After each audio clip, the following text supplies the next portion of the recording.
from plunder to tax. The transformation of the Danegeld. The silver paid to the Vikings was initially just a ransom to get the raiders to retreat. But soon enough, the kings realized that a hidden opportunity lay within this system. If we can collect the silver ourselves, why wait for the Vikings? They must have thought. Thus, official taxation replaced extortion. The same system, just with a more elegant packaging. The fate of Europe was changing in this period. The Danegeld was no longer a war tax. It had become a source of revenue. The Vikings were obtaining England's wealth not only through plunder, but through a direct, systematic stream of income. And the kings learned to do the same thing. Even if a threat disappeared, they did not want to cut off that revenue stream.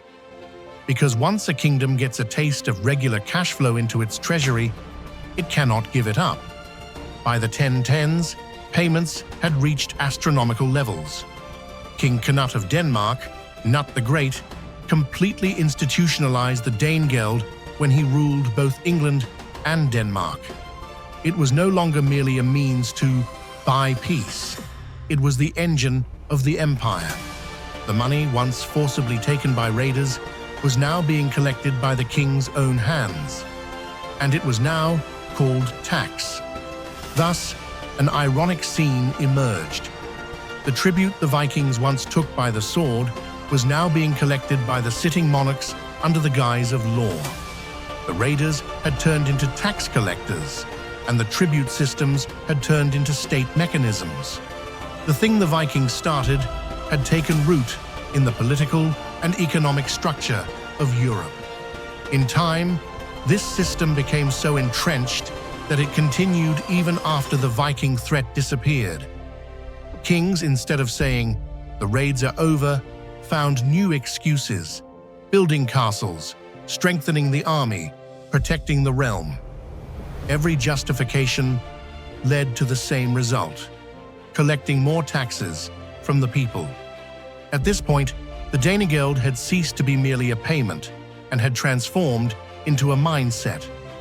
Once you start paying, every new crisis, every new fear triggers the same mechanism. And every time, the ordinary people paid the price.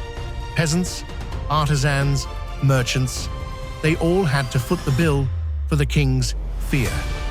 But the truly striking thing here is how this cycle evolved into a permanent system of power. The silver that once went to the raiders now financed the construction of the king's castles, fed their armies, and even allowed them to buy off rivals. In other words, the Danegeld did not just change the Vikings, it changed the very structure of kingdoms in Europe.